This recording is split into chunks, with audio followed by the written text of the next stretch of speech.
kalau ingin bahagia terapkan yang kedua, al-qanaah. Ya, pertama rohatul bal, tenangkan hati. Yang kedua qanaah, redha dengan pemberian Allah Subhanahu wa taala. Kemudian yang ketiga juga taatullahi azza wajalla. Berusaha untuk mentaati Allah Subhanahu wa taala. Orang yang paling bahagia itu, Bu, adalah orang yang paling dekat dengan Allah. Dalam kondisi apapun Rasul itu kalau ada masalah yang tidak bisa keluar dari sebuah masalah, pasti Rasul akan sholat. Rasul itu kalau ada masalah pasti sholat. Sebagaimana Aisyah radhiyallahu anha mengatakan, kana an-nabiyyu sallallahu alaihi wasallam idza hajabahul amr fazia ila shalah. Rasul itu kalau datang perkara yang sangat menyulitkan bagi kehidupannya, bersegera dia sholat. Karena dia tahu bahwa sholatlah yang akan mengurai permasalahan. Bismillahirrahmanirrahim. Assalamualaikum warahmatullahi wabarakatuh. Alhamdulillah wassalatu wassalamu ala Rasulillah wa ala alihi wa sahbihi wa mawalah wa la hawla wa la quwata illa billahi wa ba'du. Alhamdulillah, di pagi menjelang siang ini kita bisa duduk untuk berthalabul ilmi kembali di Ahad pagi ini. Dan tak lupa salawat dan juga salam kita hadiahkan kepada Rasul kita Nabi besar Muhammad sallallahu alaihi wa ala alihi wasallam. Ma'asyiral muslimat yang dimuliakan Allah Subhanahu wa taala. Di dalam surah An-Nahl ayat 97, Allah Subhanahu wa taala berfirman, "Man 'amila salihan min dzakarin aw untha wa huwa mu'minun falanuhyiyannahu hayatan thayyibah wa lanajziyannahum ajrahum bi ahsani ma kanu ya'malun." Barang siapa yang melakukan amal yang saleh, baik dia laki-laki ataupun perempuan, dan dia seorang yang beriman, maka kami akan berikan kehidupan kepadanya dengan kehidupan yang baik di dunia, dan kami akan balas mereka dengan balasan yang jauh lebih baik lagi terhadap apa yang mereka telah kerjakan. Ayat ini dijadikan dasar oleh para ulama tentang hakikat mencari kebahagiaan bagi seorang manusia. Bahwa Allah Subhanahu wa taala mengatakan, "Man 'amila salihan," barang siapa yang beramal saleh, baik dia laki-laki ataupun perempuan, dan dia beriman, maka kami akan berikan kehidupan yang baik, maksudnya kebahagiaan di dunia dan juga kebahagiaan di akhirat dengan dilipat gandakan balasannya. Ulama mengatakan bahwa kebahagiaan itu ada di tiga perkara. Kebahagiaan itu ada di tiga perkara. Pertama, rahatul bali. Yang kedua, al-qana'atu. Dan yang ketiga, ta'atullahi azza wa jalla. Yang pertama, rahatul bal. Rahatul bal itu artinya menenangkan pikiran. Karena kebahagiaan itu sebenarnya sesuatu yang tidak bisa didefinisikan. Bahagia itu apa? Kalau orang ditanya bahagia itu, kadang-kadang bingung juga mau jawab itu. Bagaimana manusia bisa bahagia? Lahir saja dia nangis. mati pula ditangisi. Mana bahagianya? Lahir nangis, ketika dia mati ditangisi orang. Sehingga kemudian para ulama ketika membahas masalah apa itu as-sa'adah, kebahagiaan itu, definisi mereka itu berbagai macam. Sehingga kemudian banyak yang mendefinisikan itu dengan contoh akhirnya. Salah satunya adalah bahwa bahagia itu kalau rahatul bali, kalau pikiran kita itu senang. Kalau pikiran kita senang itu pasti bahagia. Dari sini kita tahu bahwa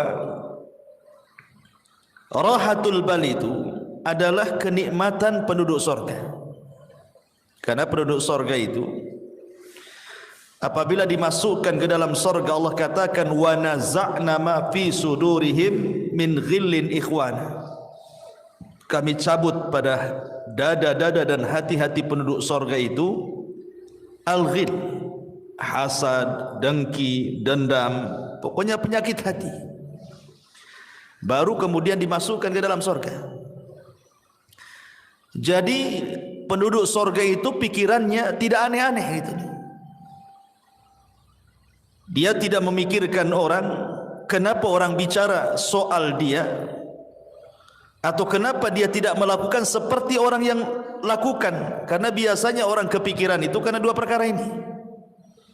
Jadi kalau ada orang membicarakan keburukan kepada kita, kita katakan kenapa dia ngomong tentang aku seperti ini. Kepikiranlah kan gitu ya. Atau melihat seseorang melakukan sesuatu, kemudian kita berpikir kenapa saya tidak juga melakukan seperti dia. Kepikiran jadinya ya. Jadi penduduk sorga itu tidak ada kepikiran seperti itu, karena sudah dihilangkan hasad dalam hatinya, sudah dihilangkan dengki dendam, sehingga memang tenang hatinya. Makanya kebahagiaan itu caranya adalah rahatul bal, tenangkan hati, gitu maksudnya. Rahatul bal itu menenangkan hati. Kalau ada ucapan-ucapan yang gak enak itu tenangkan saja, jangan dipikirin gitu. Karena bukan hanya sekelas ibu ya, sekelas Aisyah Ummul Mukminin radhiyallahu anha. Aisyah Ummul Mukminin radhiyallahu anha, wanita yang paling cerdas, wanita yang paling dicintai Nabi sallallahu alaihi wasallam saja dibicarakan orang. Jadi suatu hari Aisyah Ummul Mukminin ini kebagian Qur'ah. Qur'ah itu maksudnya undian dari sekian istri si Nabi yang boleh ikut perang bersama Nabi. Karena kan tidak semua istri Nabi itu ikut perang, sehingga demi keadilan di Qur'ah diundi siapa yang berhak ikut dan siapa yang tidak berhak ikut. Aisyah radhiyallahu anha kebetulan ketika itu yang ikut perang bersama Nabi, menemani Nabi sallallahu alaihi wasallam safar dalam kondisi atau dalam keadaan berjihad. Menang pulang. Lah ketika pulang itulah Aisyah radhiyallahu anha di malam hari ingin buang hajat. Karena Aisyah itu kan berada di rumah-rumahan unta. Zaman itu kan belum ada mobil ya. Wanita biasanya diletakkan di rumah-rumahan, yang rumah-rumahan itu diletakkan di punuk unta. Jadi Aisyah radhiyallahu anha ketika itu minta izin kepada pasukan untuk buang hajat tengah malam. Berangkatlah Aisyah radhiyallahu anha ke padang pasir menjauh dari pasukan. Entah karena lamanya dia buang hajat, sehingga dikiranya oleh pasukan itu Aisyah sudah pulang dan sudah kembali ke rumah-rumah di atas unta itu. Berangkatlah pasukan ini. Ketika sudah berangkat, Aisyah selesai buang hajat, rupanya ketinggalan, nggak ada orang. Tapi Aisyah ini cerdas, dia tidak mungkin menyusul pasukan, karena kalau menyusul bahaya. Mendingan dia nunggu saja di situ. Boleh jadi nanti kalau orang-orang itu tahu bahwa dia belum ada di rumah-rumahan unta itu, pasti balik lagi. Jadi Aisyah hanya menunggu saja. Lah saat menunggu itulah rupanya ada seorang sahabat namanya Safwan ibn Mu'attil ketinggalan pasukan. Ketika Safwan ibn Mu'attil ini melihat Ummul Mukminin Aisyah radhiyallahu anha, kaget dia. Kenapa kok Aisyah ada di situ?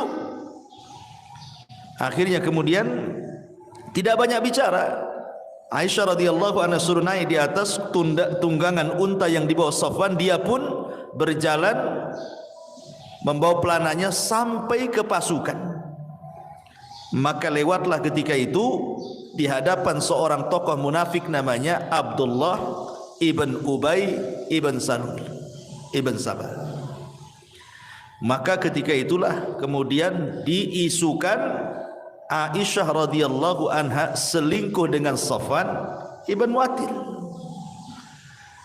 Dan dalam sekejap saja berita itu menyebar di kota Madinah bahwa Aisyah berzina dengan Safwan, Aisyah berzina dengan Safwan. Bayangkan qadarullah ketika itu Aisyah radhiyallahu anha sakit karena memang safar jauh, terlampau lama dalam peperangan sehingga jatuh sakit Aisyah. Ketika sakit, dia tidak tahu berita tentang dia di luar sana. Karena dia di dalam rumah terus kan sakit. Tidak tahu kalau di luar itu dia sedang difitnah bahwa dia selingkuh dengan Safwan ibn Mu'attil. Sementara Nabi SAW terus menunggu wahyu. Kok enggak turun-turun wahyu ini? Maksudnya kalau memang Aisyah itu berzina, kasih tahu. Maksudnya turun wahyu gitu ya. Atau kalau dia tidak berzina ya tolong kasih tahu juga lah kan gitu. Turun wahyu juga gitu. Tapi selama sebulan itu tidak turun-turun wahyu itu. Sesak dada Nabi. Akhirnya kemudian Nabi SAW datang ke tempat Aisyah radhiyallahu anha. Bayangkan 1 bulan Rasul tidak mau menemui Aisyah. Tapi memang harus ditanyakan karena masalahnya tidak ada wahyu.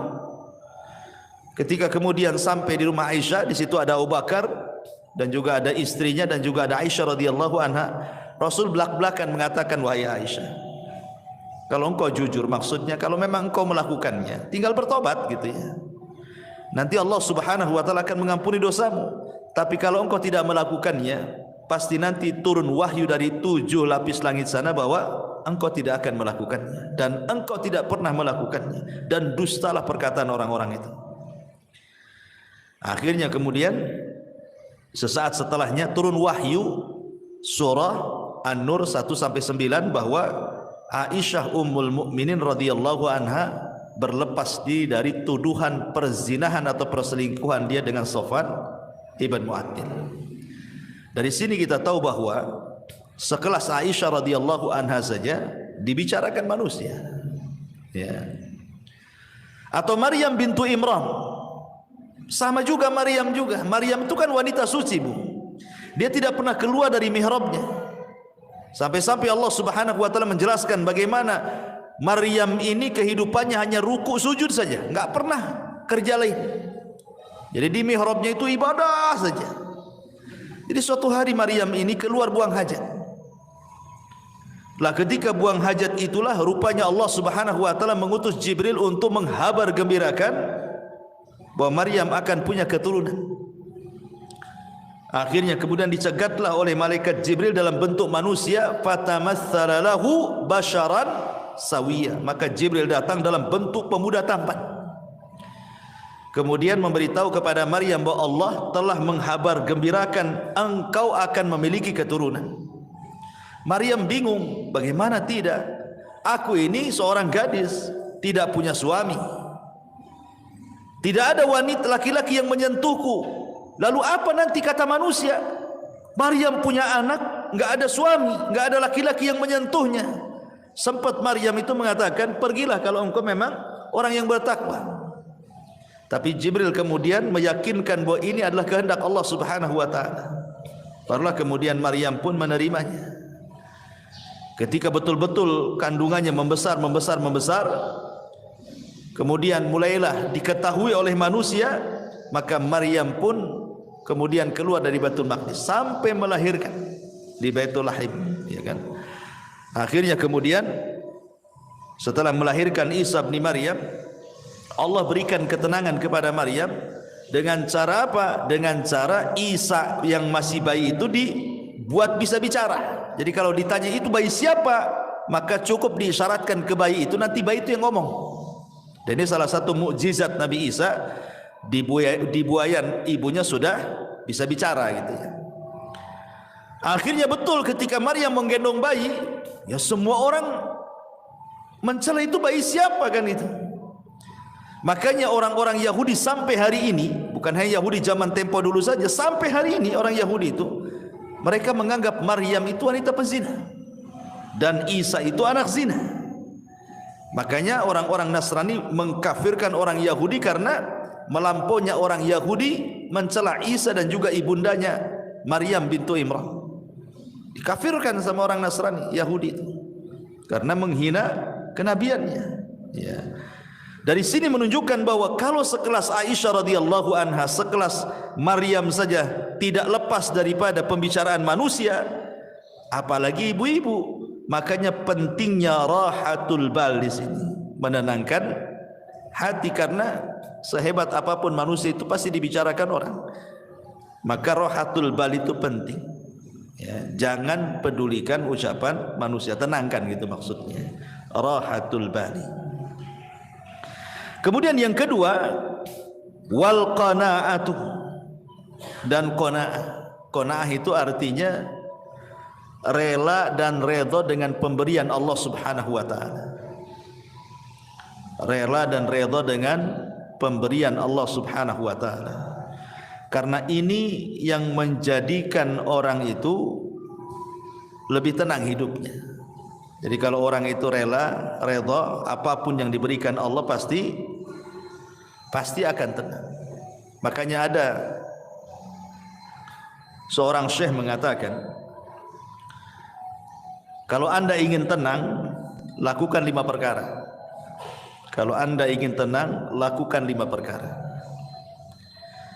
Yang pertama, nikmati yang ada. Jangan pernah memikirkan yang tidak ada. Nikmati yang ada, jangan memikirkan yang tidak ada. Ibu umpamanya punya rumah, rumahnya kecil gitu ya. Kalau hujan bocor umpamanya, sempit, itu yang ada. Jangan terpikir kapan saya punya gedung, gitu maksudnya. Nanti stres, Bu. Jadi yang ada saja itu nikmati. Memang kalau memang tidur di atas tikar, nikmatilah, daripada menghayal tidur di atas spring bed, tapi kan hayalan itu. Enggak stres hidupnya kayak gitu tuh. Menghayal yang enggak ada, ya nikmati aja yang ada. Itulah qanaah namanya. Ini sama lah umpamanya ibu pengen apa? Pengen handphone bagus ya. Dari dulu yang jadul aja, nggak bisa layar sentuh, itu layar pencet kalau yang jadul itu ya. Kepikir pengen kayak tetangga, handphonenya bagus gitu kan, nggak usah, nikmati aja, nggak apa-apa, disentuh-sentuh saja lah di situ, nggak, walaupun nggak keluar kan, nikmati aja kan ya. Karena stres orang memikirkan yang nggak ada tuh. Ini yang pertama. Yang kedua, berpikir positif, jangan pernah berpikir negatif. Artinya pikirkan kelebihan, jangan memikirkan kekurangan. Kelebihan pada diri ibu itu apa coba? Kelebihannya apa? Sebab kalau orang selalu memikir kekurangan, stres. Itu enggak qanaah tuh. Pikirkan kelebihan, jangan pikir kekurangan. Berpikir positif, jangan selalu berpikir negatif. Kemudian yang ketiga, jangan suka membanding-bandingkan. Ibu jangan membandingkan ibu dengan orang lain. Itu tidak qanaah namanya. Ya. Artinya bahwa kalau seandainya Allah Subhanahu wa taala sudah takdirkan memang ibu seperti itu, anggaplah secara ekonomi, memang suami kerjanya ya apalah, supir taksi, ojek online, GoFood atau apalah istilahnya kan. Sementara tetangga ini kok ngantor, enak, mobilnya bagus gitu ya. Jangan pernah dibanding-bandingkan. Baik ibu dengan istri dia atau suami ibu dengan suami dia. Jangan pernah dibanding-bandingkan. Karena membandingkan sesuatu itu menjadikan orang tidak qanaah. Kalau suka membanding-bandingkan itu hilang qanaahnya. Makanya kenapa Nabi SAW mengatakan unzuru ila man huwa asfala minkum wa la tanzuru ila man huwa fawqakum fa huwa ajdar alla tajrar nikmatallahi alaikum. Lihat ke bawah, jangan lihat ke atas, kata Rasul. Orang kalau lihat ke atas kan pegel, Bu. Coba aja ibu nenggak gini lama-lama kan apa enggak pegel, Bu, ya kan? Stres, Bu, kalau nengok kapan saya kayak dia, kapan saya kayak dia, apa enggak stres dia? Pegel tuh otaknya. Tapi kalau lihat ke bawah pasti akan tenang. Kenapa? Karena Rasul mengatakan fahuwa ajdar alla tajdar nikmatallahi alaikum. Karena orang kalau suka lihat ke bawah itu akan lebih mudah bersyukur. Oh, aku ini masih lebih baik dibandingkan si anu gitu ya. Alhamdulillah gitu. Tapi sekali lagi catatannya ini kalau bicara soal urusan dunia. Ya, kaedah melihat ke bawah, jangan melihat ke atas ini dalam bab urusan dunia. Jangan masuk dalam urusan agama. Sebab kalau urusan agama kaedahnya terbalik. Lihat ke atas, jangan lihat ke bawah. Ya. Pamannya tetangga sholat 5 waktu. Jangan ibu melihat kepada sholat yang 1 waktu. Anda apa-apalah saya sholat 2 waktu, ini si anu 1 waktu aja. Bukan begitu kan? Tapi lihat ke yang 5 waktu, kapan seperti dia gitu maksudnya. Ada tetangga kawan hafal juz 30 gitu. Sebelahnya pula pamannya cuma 3 kul saja. Ibu masih mending dengan wadduha. Alhamdulillah saya masih hafal wadduha, tambah 3 kul masih lebih baik daripada dia. Maksudnya jangan melihat ke bawah, tapi lihat kapan saya bisa kayak dia, hafal juga juz 30 gitu maksudnya. Itu kalau soal urusan agama ya. Jangan melihat ke bawah, lihat ke atas. Tapi kalau urusan dunia jangan pernah menatap ke atas. Capek ya, stres nantinya. Hilang qanaahnya. Itu hilang qanaah itu karena suka melihat ke atas tidak melihat ke bawah. Kemudian yang keempat, kata para ulama, sibukkan dengan perkara-perkara masa depan. Jangan memikirkan sesuatu yang sudah berlalu. Makanya sering saya katakan, banyak orang itu kadang-kadang belum move on ya, istilahnya. Mungkin dulunya pernah kaya, kemudian miskin, terpikirlah dulu. Mungkin dulunya mantan manajer, sudah tidak manajer lagi, terpikir pula masih jadi manajer. Mungkin dulunya dia polisi, kemudian purnawirawan, masih terpikir dia seolah-olah dia polisi, padahal sudah pensiun. Orang kalau memikirkan terus masa lalu, tidak pernah menatap masa depan, Bu, nggak akan pernah orang ini bahagia. Karena dia belum bisa menerima keadaan, itu masalahnya kan. Makanya saya kadang-kadang heran. Mungkin dulunya mantan militer gitu ya, TNI, Polri atau apa, udah nggak pensiun lagi, sudah nggak berjabat lagi, dia pensiun. Kadang-kadang turun di masyarakat itu seolah-olah dia masih TNI itu, nunjuk-nunjuk orang, seolah dia polisi, padahal udah nggak polisi lagi. Kan berarti kan belum bisa menghilangkan kenyataan kalau dia itu sudah bukan polisi lagi, bukan manajer lagi, bukan menteri lagi, bukan itu yang kadang-kadang tidak bisa dilupakan. Makanya kenapa Nabi SAW sampai mengajarkan doa kepada Abu Umamah itu apa? Allahumma inni a'udzubika minal hammi wal hazan. Ya Allah, aku berlindung kepadamu dari alham, kebingungan dan kesedihan. Bingung masa depan, sedih masa lalu, gitu maksudnya. Sedih ini karena memikirkan masa lalu. Bingung itu karena memikirkan masa depan. Karena manusia itu kan tidak lepas daripada bingung, stres, sedih. Ya sedih memikirkan masa lalu, stres sekarang ini memikirkan masa sekarang, bingung apa yang harus dilakukan besok gitu kan. Itulah manusia di antara 3 perkara ini. Makanya supaya kita qanaah, jangan memikirkan sesuatu yang sudah berlalu, tatap masa depan supaya lebih qanaah. Ya sudahlah, sudah takdirnya. Yang penting saya pernah kaya dulu, kan itu ya. Yang penting saya sudah pernah jadi pejabat, sudah merasakan, saya sudah tahu semua. Kan enak tuh kalau ngomong gitu ya. Kemudian yang terakhir, kata para ulama di sini, sibukkan memikirkan diri sendiri, jangan pernah sibuk memikirkan orang lain. Ini penting. Ya. Sibukkan saja. Enggak usah ibu mikir ini menteri keuangan nih, enggak usah. Apa yang ibu mikir menteri keuangan pula? Ya, ibu mikir keuangan sendiri saja lah. Kok mikir pula menteri keuangan, menteri ini, pusing, ya.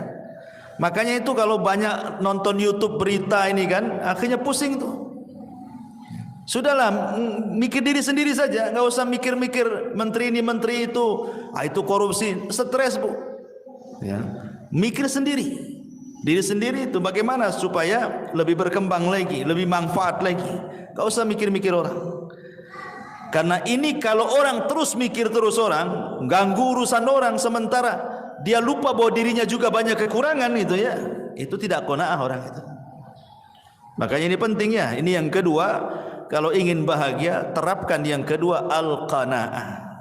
Ya, pertama rohatul bal, tenangkan hati. Yang kedua qanaah, redha dengan pemberian Allah Subhanahu wa taala. Kemudian yang ketiga juga taatullahi azza wajalla. Berusaha untuk mentaati Allah Subhanahu wa taala. Orang yang paling bahagia itu Bu, adalah orang yang paling dekat dengan Allah. Saya contohkan. Ketika Nabi sallallahu alaihi wasallam berada di puncak kesedihan, Rasul itu pernah mengalami puncak-puncaknya kesedihan yang disebut dengan amul hazni. Jadi tahunnya saja sampai disebut tahun kesedihan. Saking sedihnya sekali Nabi itu sampai tahunnya disebut amul hazni. Bayangkan, di tahun yang sama Abu Thalib meninggal dunia. Kemudian setelah Abu Thalib meninggal dunia, disusul istri tercintanya Khadijah bintu Khuwailid. Kemudian belum selesai Khadijah meninggal, datang pula 8 kabilah Quraisy mengancam Nabi. Kalau sampai melakukan dakwah, melanjutkan dakwanya akan dibunuh. Akhirnya Nabi SAW ke Taif. Sampai di Taif dilempari batu lagi. Itu memang momen-momen tersedih bagi Nabi SAW. Tapi Nabi SAW berusaha untuk berdoa kepada Allah dan mengatakan, illam takun alayya sakhatun fala ubali. Kalau ini bukan dalam bentuk azabmu kepadaku ya Rabb, aku tidak peduli. Maka Allah Subhanahu wa taala ingin membuat Nabi SAW melupakan segalanya. Bagaimana kesedihan kepada pamannya Abu Thalib, istri tercintanya Khadijah, ancaman orang-orang Quraisy, sempitnya dakwah, Allah ingin hilangkan dan jadikan kebahagiaan. Apa yang dilakukan Allah? Allah buat Nabi SAW naik ke langit. Kemana? Ke Sidratil Muntaha. Untuk apa? Untuk melupakan segalanya. Artinya Nabi ingin didekatkan kepada Allah. Ya kan, semakin tinggi kan semakin dekat, karena Allah kan berada di atas ketinggian. Ketika Nabi SAW dalam kondisi sulit sesulit apapun, Allah berikan secercah kebahagiaan dengan cara didekatkan dia kepadanya. Maka terjadilah peristiwa dalam sejarah yang disebut dengan Isra dan juga Mi'raj. Untuk apa? Membahagiakan Nabi supaya tidak sedih lagi. Didekatkan kepada Allah sampai di Sidratil Muntaha. Kemudian disyariatkan satu ibadah yang dengan ibadah itu membawa kebahagiaan. Salat. Salat itulah ibadah yang membawa kebahagiaan. Kenapa? Karena disyariatkan di langit salat itu. Di dekat Allah Subhanahu wa taala.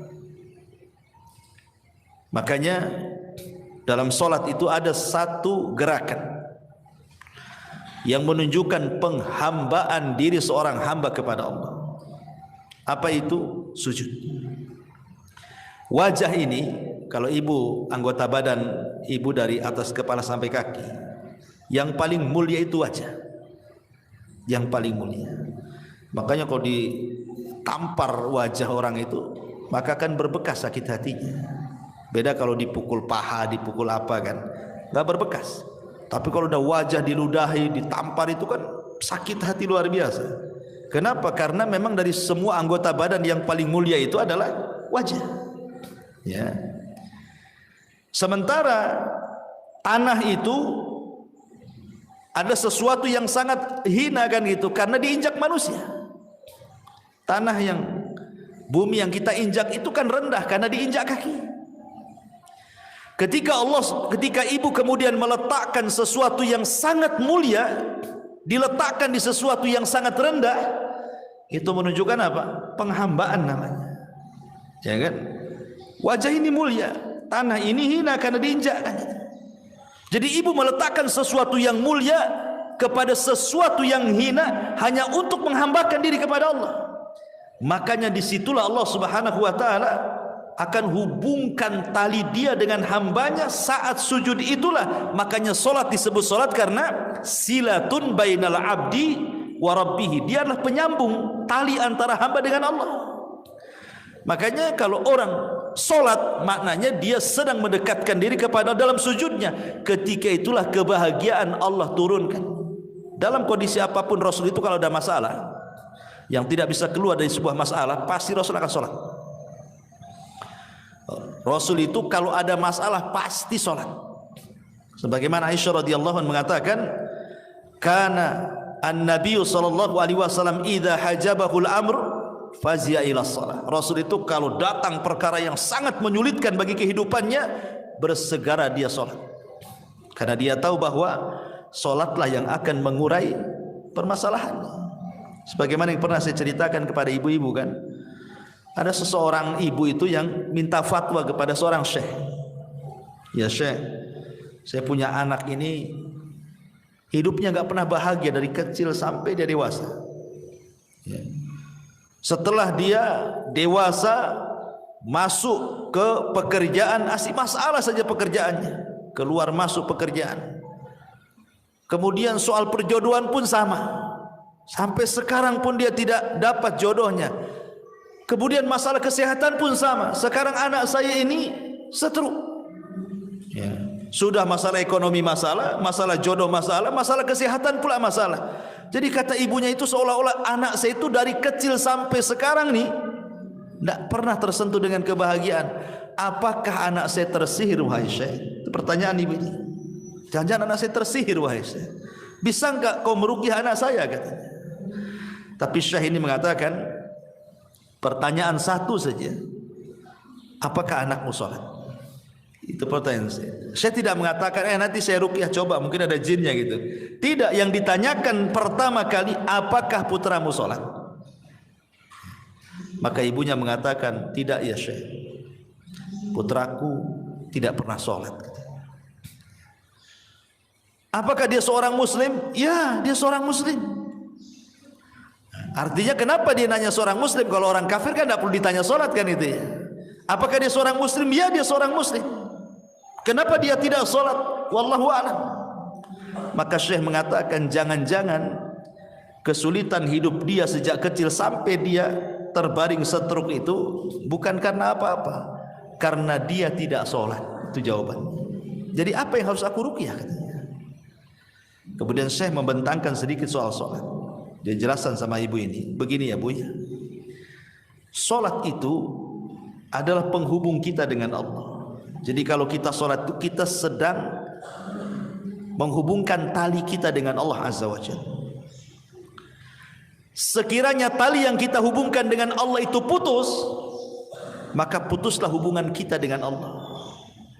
Ketika Allah tidak berhubungan lagi dengan kita, mungkinkah Allah membantu kita? Tidak mungkin ya. Maka solatlah, kata syekh ini, solatlah. Sebab kalau seandainya anda solat berarti anda sedang menghubungkan tali anda dengan Allah. Ketika terhubung tali itu dengan Allah, maka yakin Allah Subhanahu wa ta'ala akan menolong anda. Kemudian syekh mengatakan, coba bayangkan kalau putramu ini bangun di pagi hari dan dia tidak sholat subuh, berarti dia memulai dengan aktivitas hari itu dengan laknat Allah Azza wa Jalla karena melakukan dosa besar ya. Kemudian datang siang hari lagi dia tidak sholat duhur, berarti dia sudah dilaknat di siang hari. Kemudian datang sore hari lagi dia tidak sholat asar, berarti Allah sedang melaknat dia di sore hari. Kemudian datang di malam hari maghrib dia meninggalkan maghrib, berarti dia sedang dilaknat di waktu maghrib. Kemudian salat isya, dia tinggalkan pula salat isya, berarti dia sedang dilaknat di waktu isya. Kata Syekh, bagaimana orang akan bahagia sementara awal aktivitas hidupnya diawali laknat dan sebelum tidur pula dia dilaknat, katanya. Mana bahagianya? Gimana coba? Awal dilaknat, akhir pula dilaknat. Maka wajar anakmu tidak akan bahagia. Maka Syekh mengatakan, suruhlah dia sholat. Dari sini kita tahu bahwa ketaatan kepada Allah Subhanahu wa taala itu salah satu penyebab orang bahagia. Karena bahagia itu ketika seorang hamba dekat dengan Allah. Ketika Nabi SAW sedang kesulitan, diberikan kebahagiaan dengan cara apa? Didekatkan dengan Allah, diangkat naik ke langit, didekatkan sampai di Sidratil Muntaha. Maka hilanglah keperitan hidup Nabi SAW, sehingga ketika turun setelah peristiwa Isra Mi'raj, semangat lagi dia hidupnya, semangat lagi. Apalagi selama perjalanan Isra Mi'raj itu bagaimana Nabi SAW dipertemukan dengan Nabi Adam, Nabi Yahya, Nabi Isa, Nabi Idris, Nabi Harun, Musa dan para Nabi yang lainnya. Menjadi sebuah pelajaran bahwa dakwah Rasul akan mengikuti marhalah para Nabi yang dijumpai selama perjalanan itu. Seperti dia berjumpa dengan Nabi Adam. Sebagaimana Nabi Adam hijrah dari sorga ke bumi, maka engkau pun akan hijrah dari Mekah ke Madinah. Kemudian berjumpa dengan Yahya dan juga Isa bin Maryam. Sebagaimana keduanya dirongrong dimusuhi orang-orang Yahudi, maka engkau pun sama ya Muhammad, sesampainya di kota Madinah, maka musuhmu orang-orang Yahudi. Kan itu. Kemudian juga berjumpa dengan Nabi Yusuf. Sebagaimana Yusuf dihasadi oleh saudara-saudaranya sehingga dimasukkan ke dalam sumur, maka dakwahmu pula yang menghalangi sebelum orang lain keluargamu. Maka yang menghalangi dakwah itu siapa dulu? Abu Lahab, keluarga. Belum ada Abu Jahal lagi. Ya, Abu Lahab sudah menghalang-halangi pamannya sendiri kan. Ketika Rasulullah SAW berjumpa dengan Nabi Musa alaihi salam, Nabi Harun alaihi salatu wassalam, Harun itu dikenal lembutnya. Maka berdakwahlah seperti Harun, lembut kepada Bani Israel.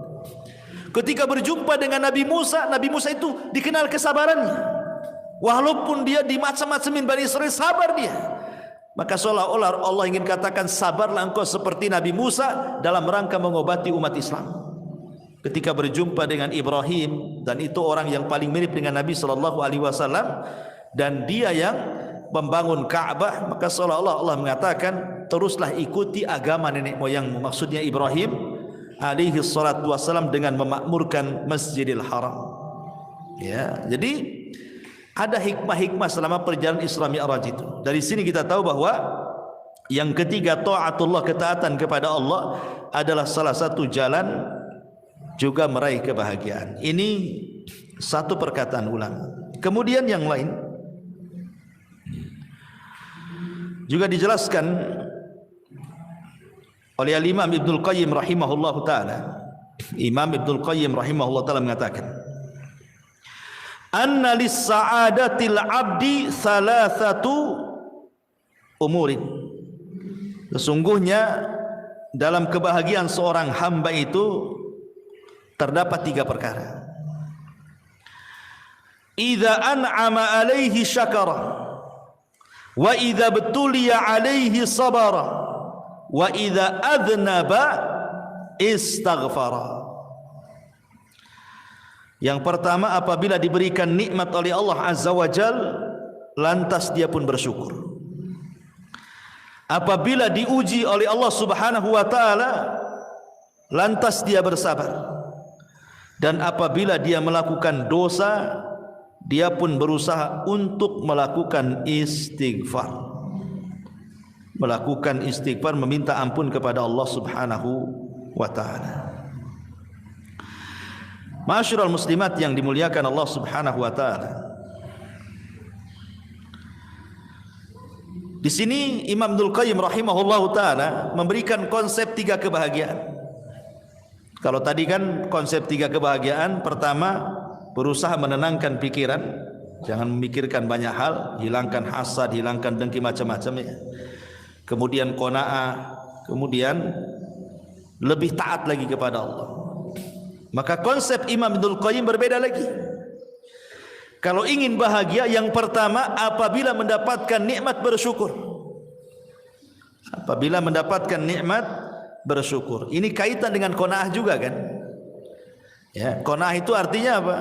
Syukuri yang ada, jangan memikirkan yang tidak ada.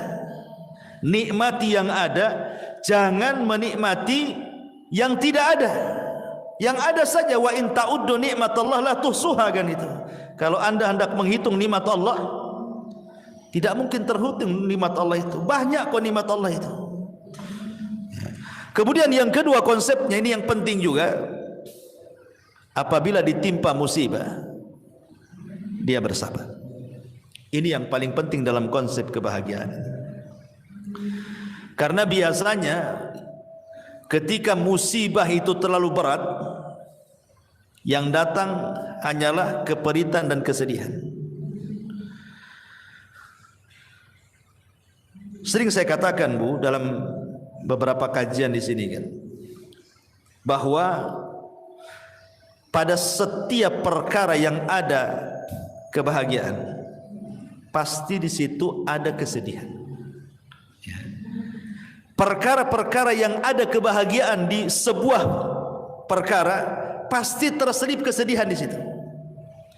Itu sudah matematika tuh, 1 tambah 1 2 tuh.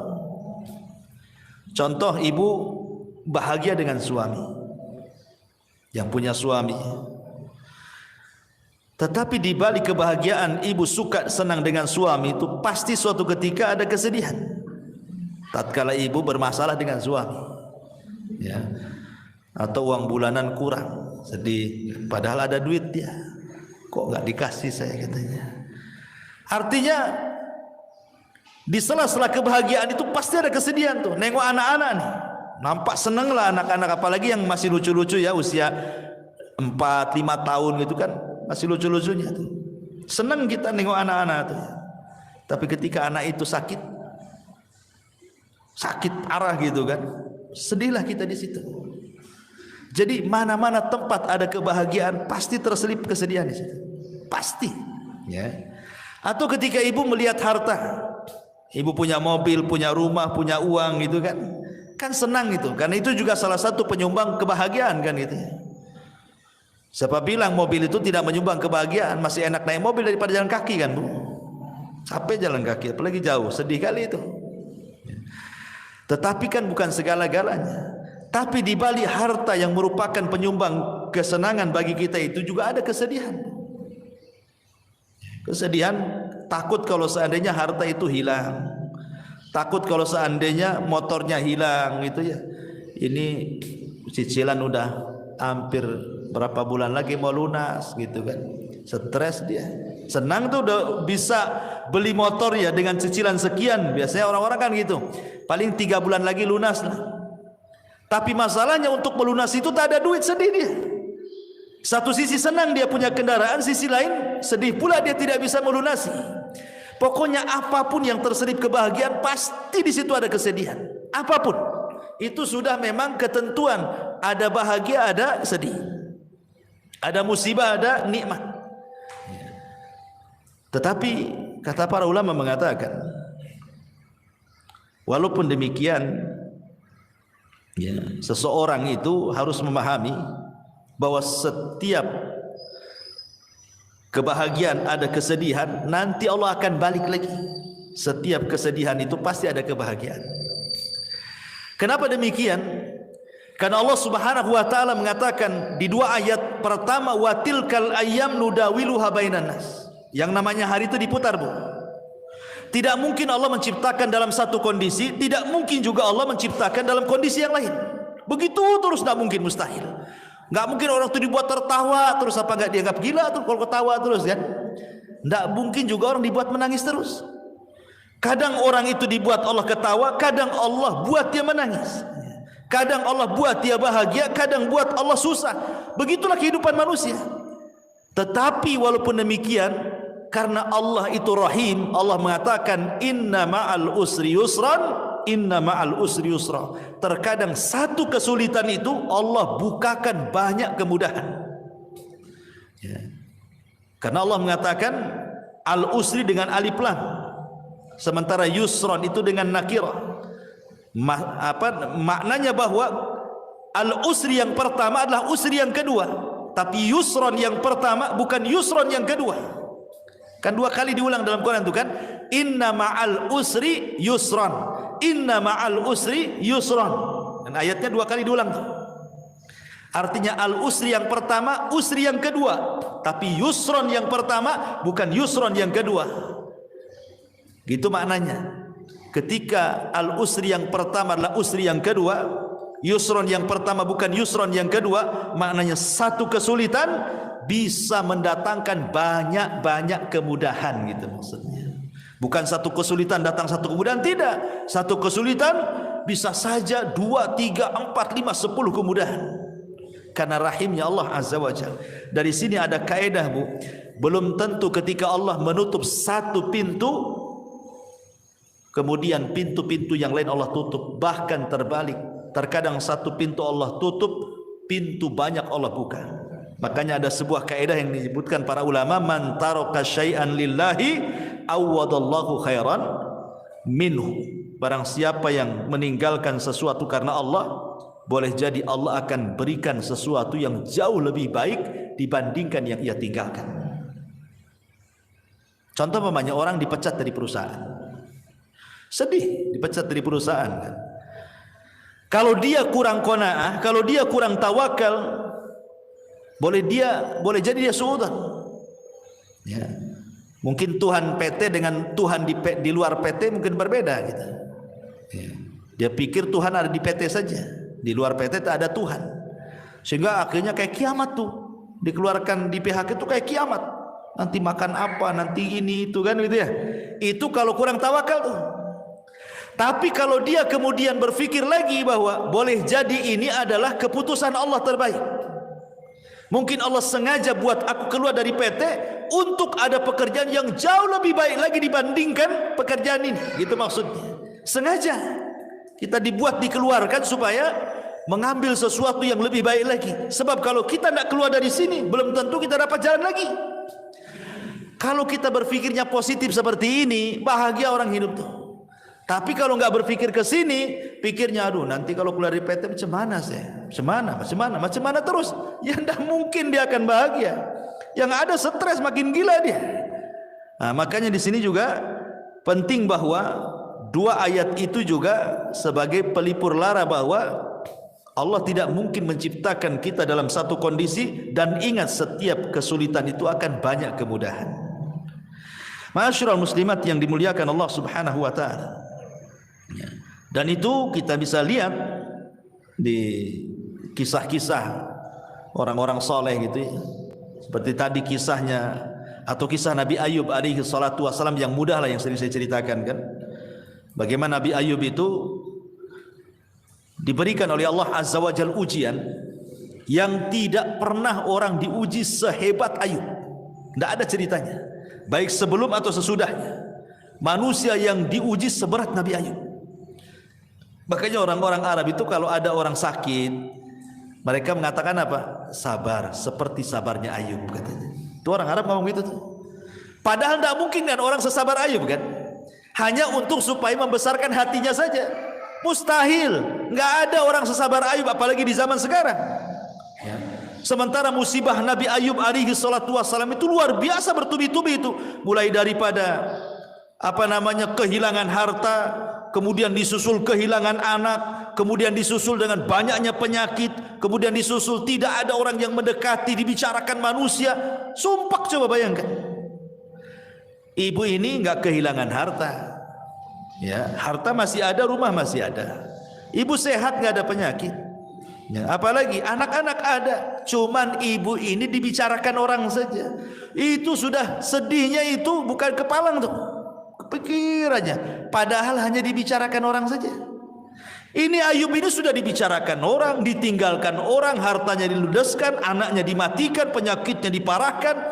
Makanya tidak ada ujian seberat Ayub. Tetapi walaupun demikian Ayub itu sabar. Sabar, tidak pernah mengeluh sedikit pun. Yang tidak sabar justru istrinya. Ya, istrinya yang tidak sabar. Dia ngomong sama Nabi Ayub alaihi salatu wassalam, mungkin bahasa saya ini, bang, berdoalah kepada Allah gitu.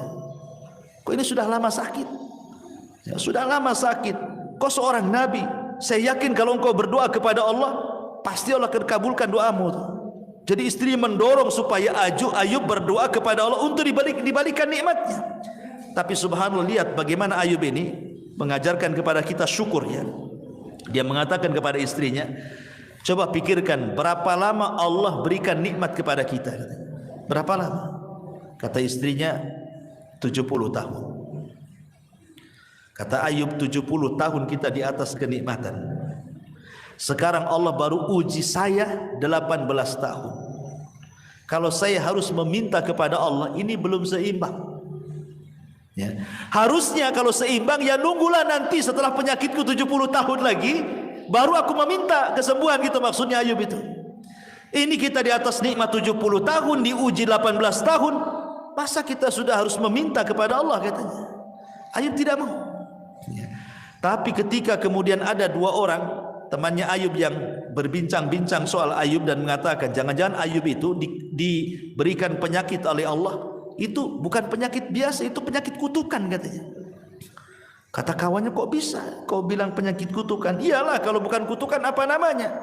Masa satu cuil penyakit pun tidak ada tanda-tanda kesembuhan, katanya. Kalau bukan kutukan apa namanya? Kedengaranlah kalimat ini ke telinga Ayub.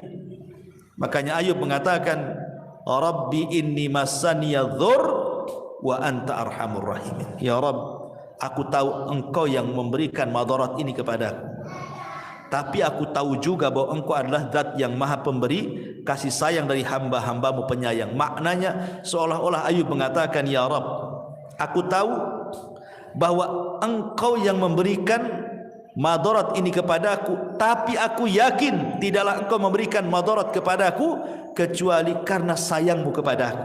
Itu maksudnya. Lihat bagaimana ada berdoa Ayub saja tidak dirinci penyakitnya. Menunjukkan apa? Menunjukkan Ayub itu tidak tasahud. Tasahud itu artinya menolak takdir, kayak kita kan ngomel-ngomel sama Allah. Enggak. Ayub kan tidak merinci kan musibahnya. Dia hanya mengatakan, aku tahu ya Rabb, engkau yang menimpakan penderitaan ini. Lain kalau kita ngomong, ya Allah, anak saya sudah mati ya, dirinci kalau kita doa itu kan. Ini rumah juga bocor-bocor kan itu ya. Ini usaha juga lagi sulit. Itu kalau doa kita yang dirinci itu. Susahnya kita ini dirinci ya kan ya, kalau bisa itu 10 rincian disebut semua tuh ya. Nabi Ayub tidak dirinci. Dia hanya mengatakan, ya Rabb, aku tahu kau yang menimpakan derita ini. Titik sampai di sini. Karena Allah sudah tahu gitu, tidak perlu dirinci, Allah sudah tahu kan itu. Dan itu ada berdoa namanya. Allah sudah tahu, sudah paham gitu. Makanya sejak itulah Allah Subhanahu wa taala kabulkan permintaan Ayub dan Allah kembalikan nikmatnya. Dan ini dari sini ada kaidah bahwa barang siapa yang meninggalkan sesuatu karena Allah, pasti Allah akan ganti sesuatu itu yang jauh lebih baik lagi ya. Karena orang di depan musibah itu kan terbagi menjadi 3 Bu ya. Yang pertama tasahud, tidak redho, tidak rela, kemudian mulutnya ini ngomong macam-macam ya. Ini seburuk-buruknya orang ini nggak akan bahagia selamanya. Yang kedua, dia berusaha untuk rela, redho, ikhlas gitu ya. Tapi terkadang kalau disentuh hatinya keluar juga dia. Jadi pura-pura sabar saja, tapi kalau diajak bicara keluar semua keluhannya ya. Tapi masih mendingan lah dibandingkan orang yang pertama. Kemudian yang ketiga, orang yang betul-betul ikhlas, betul-betul redho, lisannya pun dia tidak pernah mengeluh ya. Bahkan dia sanggup mengucapkan alhamdulillah. Itulah sebahagia-bahagia manusia ketika dia bisa sabar, bisa rela, bahkan bisa mengucapkan alhamdulillah di depan musibah yang dialaminya. Kemudian ini diantara perkataan Ibnul Qayyim. Kemudian yang ketiga, wa idza adzanaba istaghfara, dan apabila berdosa dia segera melakukan istighfar. Ma'asyiral muslimat yang dimuliakan Allah Subhanahu wa taala, inilah di antara konsep Imam Ibnul Qayyim ketika bicara soal kebahagiaan. Kemudian yang ketiga, konsepnya Sufyan Ats-Tsauri. Sufyan Ats-Tsauri rahimahullahu taala. Dia mengatakan bahwa ma baqili min na'imid dunya illa thalathin. Kata Sufyan Ats-Tsauri, aku tidak pernah merasakan nikmatnya dunia, maksudnya kebahagiaan dunia ini, kecuali karena tiga perkara. Kecuali karena tiga perkara. Akhun thiqatun fillahi aqtasibu min suhbatihi khairan in ra'ani za'ighan qawwamani aw mustaqiman ragabani wa rizqun wasi'un halalun laysat lillahi alayya fihi tabi'atun wa la li makhluqin alayya fihi minnatun wa salatun fi jama'atin akfi sahwaha wa arzaq ajruha. Kata Sufyan Ats-Tsauri rahimahullah, yang pertama akhun thiqah. Kebahagiaan itu kalau memiliki kawan yang bisa dipercaya, di mana aku mengambil manfaat dari perkawanan itu. Kalau kawanku melihat aku menyimpang, dia berusaha meluruskanku. Kalau kawanku melihat aku istiqomah, berusaha memberikan dorongan, ya, kabar gembira sehingga makin istiqomah. Kemudian yang kedua, warizkun wasiun, rizki yang luas, yang halal. Rizki yang luas, yang halal, di mana dengan itulah aku tidak menjadikan aku menjadi peminta-minta kepada manusia. Aku kaya gitu, enggak harus meminta-minta kepada manusia. Dan yang ketiga, solat jamaah. Yang ketiga, solat berjamaah. Dengan itulah aku bisa merasakan kebahagiaan.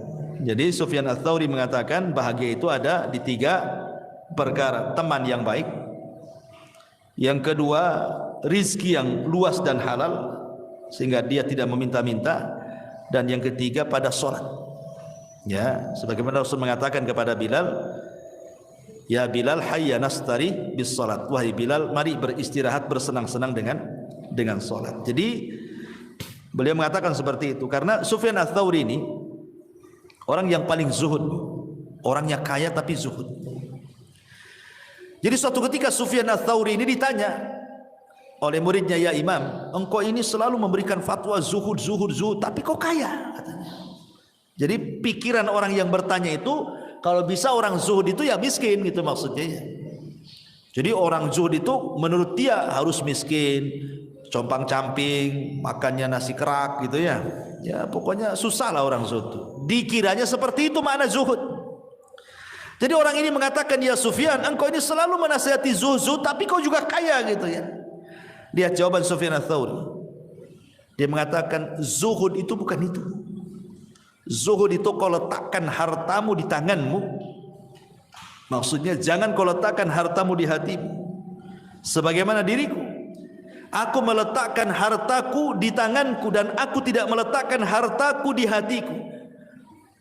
Dan kenapa aku harus kaya? Likaila atamandalu alal muluk, supaya aku tidak menjilat penguasa, supaya aku bisa mengatakan yang hak-hak, yang batil-batil katanya. Karena aku tidak ada, pemerintah tidak ada budi baik dengan aku.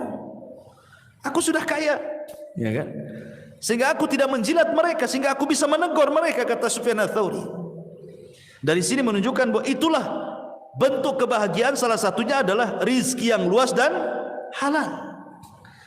Sebab kalau rizkinya sempit gitu kan, akhirnya apa? Terpaksalah pinjam-pinjam uang, kan gak bahagia jadinya kan?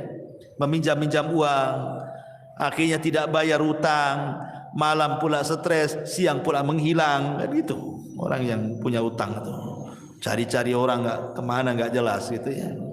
Jadi salah satu kebahagiaan adalah rizki yang luas tapi juga halal. Karena rizki haram itu tidak akan bahagia, pasti ada masalah. Termasuk juga di sini kata beliau, punya kawan yang baik. Kalau salah ya diluruskan, kalau memang benar ya didorong supaya makin benar. Kan bahagia punya kawan seperti itu. Ibu punya suami umpamanya kan, suaminya mendorong ibu, kalau salah diluruskan, kalau benar ya terus didorong-dorong, kan senang gitu ya. Nah, kata Sufyan Ats-Tsauri, carilah kesenangan di 3 tempat ini. Akhun thiqah, saudara yang bisa kita percaya, kemudian rizki yang luas, kemudian dalam sholat jamaah, dan yang terakhir tentu saya ingin bacakan satu hadis. Hadis ini disahihkan oleh Syekh Nasiruddin Al-Albani rahimahullahu taala dari Zaid ibn Thabit radhiyallahu anhu.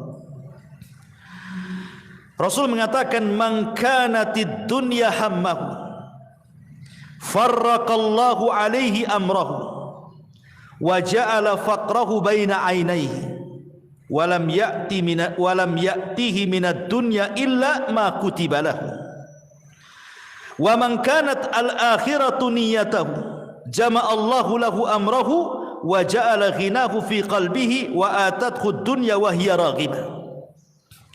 Barang siapa yang dunia menjadi tujuan hidupnya, maka Allah subhanahu wa ta'ala akan cerai-beraikan perkaranya, dan Allah akan jadikan kefakiran di kedua matanya, dan tidaklah dunia yang datang kepadanya kecuali apa yang sudah dicatat takdir saja. Tetapi barang siapa yang akhirat adalah niat hidupnya, maka Allah subhanahu wa ta'ala akan kumpulkan perkaranya, dan Allah akan jadikan kekayaan dalam hatinya, dan Allah akan datangkan dunia kepadanya sementara dia menolaknya. Ma'asyiral muslimat yang dimuliakan Allah azza wa jalla, hadis ini adalah hadis yang sangat mulia sekali, satu dasar mencapai kebahagiaan dunia dan akhirat. Pertama, penggalan yang pertama, Rasul mengatakan barang siapa yang dunia itu menjadi tujuan hidupnya, maka Allah pasti akan mencerai-beraikan urusannya, dan Allah akan jadikan kefakiran di kedua matanya. Kemarin kita sudah jelaskan, Bu, ada orang kaya diazab dengan kekayaannya, bahkan seolah-olah lebih miskin dibandingkan orang-orang yang sudah jelas miskin. Ada orang miskin, Bu, mungkin dia tukang bangunan, ya, kadang helper, ya, mungkin yang paling rendah dalam tukang bangun itu helper itu. Ya. Kadang ada borongan, kadang tidak, gitu. Kadang ada proyek, kadang tidak. Tapi dia bisa hidup dengan keluarganya. Dia bangun tidur, kemudian jam 8 dia sudah kerja, jam 5 pulang. Kemudian dia bisa senang dengan anak istrinya juga. Nanti besok gitu lagi. Ya. Tapi ada orang-orang kaya, Bu, itu seolah-olah 24 jam hidupnya itu dengan duit saja, nggak ada untuk keluarga. Ada orang kayak gitu kan? Karena orang kaya itu umpamanya, wah ini ada meeting ke Medan nih, seminggu di Medan. Sementara tukang bangunan ini di rumah terus dia sama keluarganya. Dari pagi bisa dia tengok istrinya. Ini nanti sebulan kemana? Sebulan kemana? Kapan dia sama keluarganya dia? Itu kan orang ini diazab dengan kekayaan namanya itu. Kok kekayaannya yang mengadab? Harusnya orang yang kaya itu lebih banyak hidup dengan keluarga dibandingkan orang miskin. Ini tidak gitu.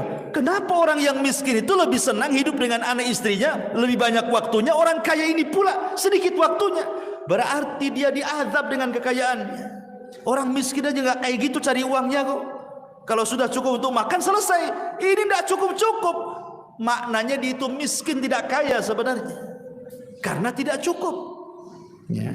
Makanya di sini Rasulullah mengatakan, man kanatid dunya hamma, siapa yang dunia tujuannya itu, farraqallahu alaihi amrah, pasti Allah cerai-beraikan urusannya. Kalau dia tidur, Bu, apa maksudnya Allah cerai-beraikan itu? Hatinya dicabang-cabangkan. Ya, maksudnya farraqallahu alaihi amrah itu hatinya dicabang-cabangkan, tidak bisa tidur, Bu. Nanti satu sisi otaknya mikir ini, sisi lain mikir ini, sisi lain, pokoknya tidur itu menghayal aja dia. Gimana mau tenang coba? Tidur aja tidak bisa. Karena mikir ini, mikir ini, mikir itu, banyak mikir. Akhirnya ketika dia banyak mikir itulah wa ja'ala faqrahu baina ainaihi, maka hidupnya tidak akan tenang sehingga Allah jadikan kefakiran di kedua matanya. Mana dapat kesenangan orang kayak gini kan? Hidupnya nih mikir banyak gitu ya. Tetapi sebaliknya, walam ya'tihi minad dunya illa ma kutiba lahu, padahal dunia sendiri kalau dicari tidak lebih daripada yang ditakdirkan saja. Maka berjalanlah bersama takdir, itu selesai. Jalan bersama takdir. Ya, karena sehebat apapun Anda mencari dunia, kalau ditakdirkan dapat segitu ya segitu, tidak mungkin nambah. Ngapain kemudian ngoyo dari pagi ke pagi lagi kan? Padahal dunia itu sebatas ditakdirkan saja. Wa man kanatil akhiratu niyatahu, barang siapa yang akhirat niatnya, jama'allahu amrahu wa ja'ala ghinahu fi qalbihi wa atathu dunya wa hiya raghimah. Tapi kalau niat hidupnya hanya untuk akhirat, maka Allah akan kumpulkan urusannya. Maksudnya hatinya tidak akan bercerai-berai, itu tidak banyak dipikirkan ya. Dan Allah jadikan hatinya, kekayaan dalam hatinya, dan dunia akan didatangkan sementara dia menolaknya. Ini di antara kebahagiaan yang dimaksud adalah kebahagiaan hati.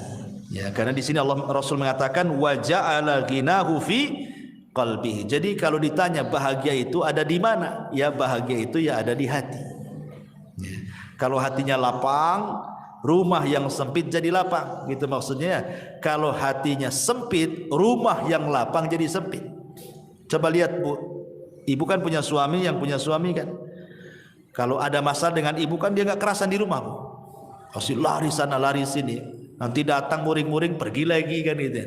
Padahal rumahnya luas Bu, dia masih mendingan ngekos daripada di rumah sama ibu kan, karena lagi sempit hatinya tuh. Ya. Coba kalau lagi senang Bu, nggak mau keluar rumah dia. Ya. Tapi kalau lagi sumpek, nggak mau balik dia. Ya. Itulah menunjukkan bahwa kebahagiaan itu ada di hati. Hati makin lapang berarti semua lapang. Ibu yang kurang cantik saja kalau suami lapang itu dianggap cantik. Ibu yang cantik jelita kalau suami lagi stres kayak setan Bu, nengok ibu tuh. Karena gimana orang nggak senang? Nggak senang, buat apa cantik pun kayak setan katanya kan. Pokoknya orang nggak senang itu semua jadi jelek kan, tapi orang senang semua jadi indah. Karena memang itulah yang dimaksud di sini, wa ja'ala ghinahu fi qalbi, Allah jadikan kekayaan dalam hatinya. Wallahu a'lam bishawab. Ini yang bisa sampaikan. Tapi sebelum saya tutup, kalau ada yang bertanya silakan.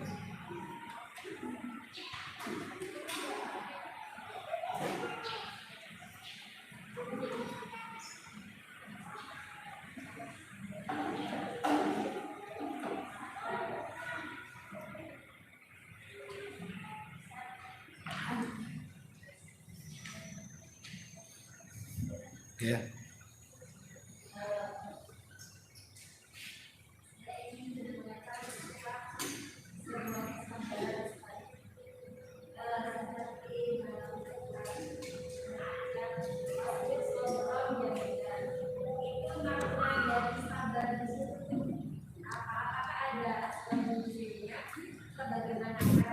Apa sok pasbir sabron jamilah. Oke.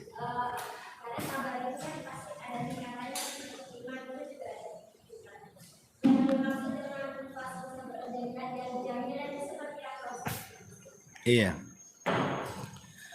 Aisyah radhiyallahu anha ketika disidangkan oleh Nabi SAW, ketika kisah tadi yang saya ceritakan ya, difitnah berzina dengan Safwan ibn Mu'attil. Jadi Aisyah radhiyallahu anha itu sedang berada di kasurnya terbaring. Dan ingat Aisyah ketika itu masih kecil. Ya, masih kecil. Maksudnya untuk menghadapi perkara besar itu belum sanggup. Kan dia masih kecil. Ya, Rasul kan sudah tua ya kan. Kemudian di sampingnya ada Abu Bakar dan Ummu Ruman ibunya. Kemudian Nabi SAW bertanya, "Wahai Aisyah, wa in kunti lamamti bi dzambin fastaghfirillah. Aisyah, kalau memang kau melakukannya, maksudnya berzina dengan Safwan ibn Mu'attil, akui saja. Karena kalau tobat pasti Allah terima tobatnya. Tetapi kalau tidak melakukannya, yakin Allah pasti akan membebaskan kamu dari 7 lapis langit sana. Aisyah radhiyallahu anha ini heran, kenapa Nabi SAW memberikan 2 soalan yang salah satunya seolah-olah terpengaruh dengan orang munafik. Kan ini soalan yang sulit dijawab, ngaku atau tidak, kan begitu pertanyaannya ya. Ngaku atau tidak? Kalau ngaku bertobat, kalau tidak sabar. Ketika Rasul mengatakan kalau engkau melakukannya, ini kan kesannya membenarkan isu-isu orang-orang munafik di luar. Makanya Aisyah radhiyallahu anha tidak bisa menjawab gitu kan. Dikasih 2 soalan seperti ini. Aisyah hanya melirik siapa? Abu Bakar, dan mengatakan, ajibi anni ya abi. Wahai bapak, aku tolong jawab pertanyaan Nabi. Kata Abu Bakar, apa yang harus ku jawab? Katanya. Abu Bakar menangis. Kemudian Aisyah menengok ibundanya Ummu Ruman. Tolong ibuku, jawablah pertanyaan Nabi. Ibunya pun tidak bisa menjawab, menangis juga ibunya. Jadi Aisyah radhiyallahu anha ini merasa tidak ada pembelaan di situ. Ya. Bapaknya tidak membela dia, ibunya tidak membela dia gitu. Dia harus menanggung fitnah dari luar. Aisyah radhiyallahu anha langsung mengambil selimut, namanya anak-anak. Dia mengatakan, kalau kalian tidak ada pembelaan kepada aku, katanya, aku hanya teringat dengan doanya bapaknya Yusuf, Yakub. Dia mau ngomong Yakub itu lupa, ya kan, bapaknya Nabi Yusuf kan Yakub. Lupa dia mau ngomong Yakub itu, sehingga dia mengatakan bapaknya Yusuf, karena masih muda Aisyah, sehingga lupa gitu mau bilang Yakub itu.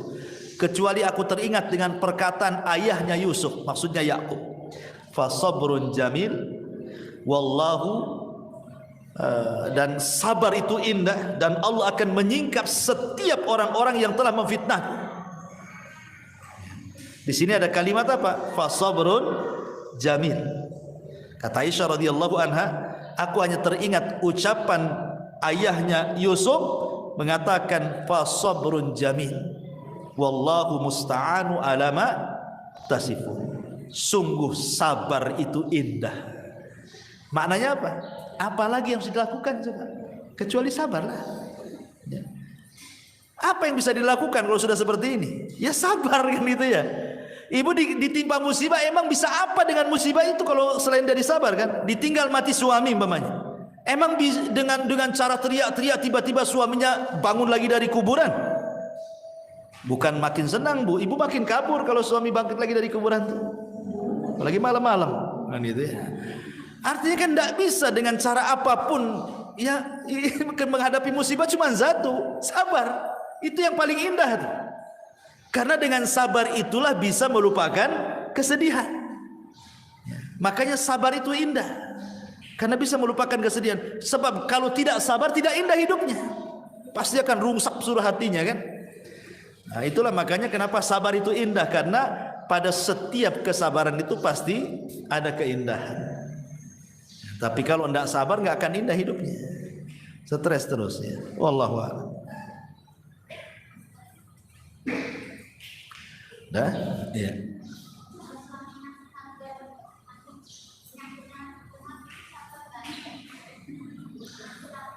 Suaminya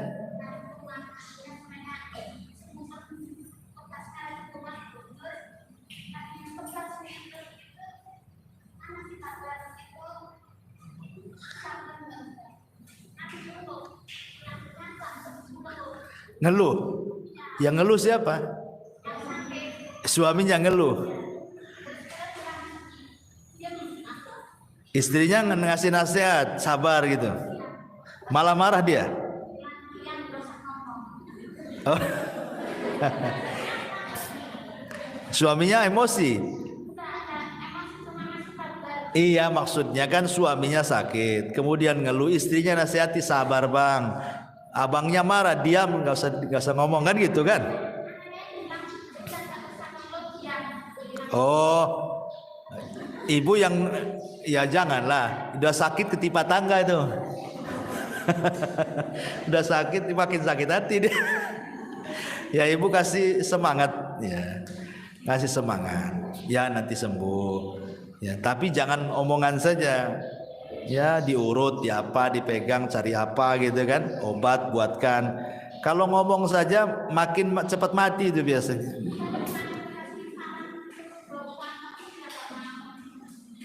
Oh dia nggak mau berobat. Ya suruh berobat ya. Berobat itu kan wasilah kesembuhan. Nggak boleh tawakal saja. Karena Allah itu memberi kepada yang berusaha, bukan kepada yang berdoa. Itu kaidah. Allah itu memberi kepada yang berusaha, bukan kepada yang berdoa. Kalau berdoa saja ya Allah, nggak akan diberi. Tapi kalau habis berdoa dia usaha, Allah kasih. Ini ada anak muda nih, masuk ke masjid berdoa, ya Allah kasihlah anak yang soleh. Kasih anak soleh? Tidak, kawin aja enggak. Mana mau dapat anak? Usaha kawin dulu, baru dapat anak kan gitu. Jadi Allah itu memberi ke yang berusaha, bukan kepada yang berdoa. Maka sarankan jangan berdoa terus, usaha juga. Berdoa minta kesembuhan, ya makan obat juga gitu maksudnya. Atau terapi-terapi apa gitu ya, karena doa itu tidak menghilangkan akhdhu bil asbab, mengambil sebab ya. Ya Bu, saya kira cukup pula. Ini sudah jam 10, saya harus ke Batam Center. Mudah-mudahan ada manfaatnya. Subhanallah bihamdika, asyhadu an la ilaha illa anta, astaghfiruka wa atubu ilaik. Allahu ta'ala. Assalamualaikum warahmatullahi wabarakatuh.